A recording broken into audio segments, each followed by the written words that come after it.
அப்புறம் வேதம் செல்லாமல் போச்சுன்றாரு. அதே வாய் சொல்லுது இப்போ நான் களி கூறுகிறேன். ஆமென் சொல்ல மாட்டீங்களா? அது தவறல்ல, அது உண்மை. இது உண்மை, அவர் சொன்னதெல்லாம் உண்மை. ஆனால் இப்போ சொல்றாரு அதுதான் வாழ்க்கையின் நிஜ உண்மை. என்ன சொல்லுங்க? உண்மைன்னு சொல்லுங்க. சொல்லுங்க. இதுக்கு மத்தியில் பிலிப்பியர் புஸ்தகத்தில் எல்லாவற்றுக்கும் மேலான ஒரு தேவ சமாதானம் அவர் நிரப்பிற்று. அவன் சொல்ல மாட்டீங்களா? இப்படி சொல்ல முடியுமா? 26 கேள்வி கேட்டு சொல்றாரு நான் மகிழ்ச்சியா இருக்கிறேன். என்னங்க இப்போ என்னை மகிழ்ச்சியாக்க வேண்டுமானால் நல்லா கவனிக்கணும்.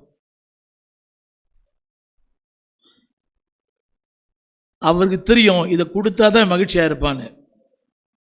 புரியுது உங்களுக்கு? இப்போ என் கூட இருக்கிறாங்களே இவங்களை தான் டெய்லி பார்க்குறவங்களுக்கு தெரியும்.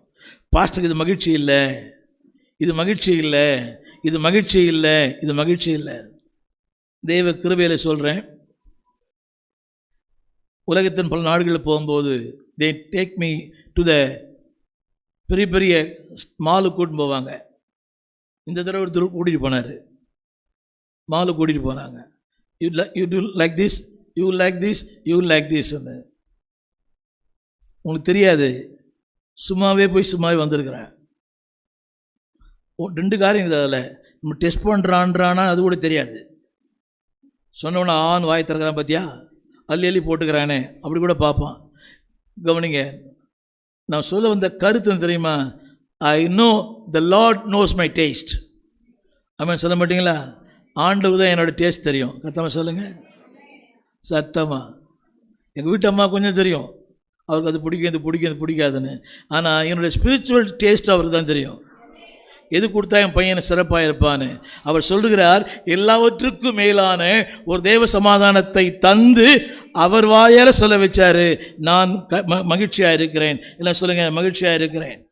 எல்லாம் சொல்லுங்கள், நான் மகிழ்ச்சியாக இருக்கிறேன். எல்லாம் அந்த வார்த்தை அப்படியே படிங்க, நான் மகிழ்ச்சியாக இருக்கிறேன், நான் கர்த்தருக்குள்.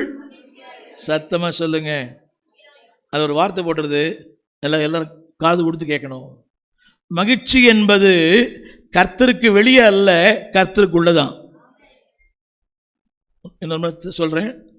Joy is in the Lord, not out of the Lord. கவனிங்க, ஒரு ஃப்ரேம் இருக்குது, ஒரு ஃப்ரேம். நல்லா கவனிங்க, அந்த ஃப்ரேமுக்குள்ளத்தான் அந்த கண்ணாடி இருக்கணும் இல்லையா? யார் கண்ணாடி போட்டுருக்கா தெரியலையா? ரைட். அந்த ஃப்ரேமுக்கு கீழே அந்த லென்ஸ் போச்சுன்னா அது எது வேலை செய்யாது. அப்போ தேவன் சொல்கிறாரு, தம்பி நான் ஒரு ஃப்ரேம் வச்சுருக்கிறேன், அந்த ஃப்ரேம்குள்ளே இருந்தீங்கன்னா எப்பயுமே மகிழ்ச்சி தான். இல்லை சொல்லுங்கள், தேவன் வைத்திருக்க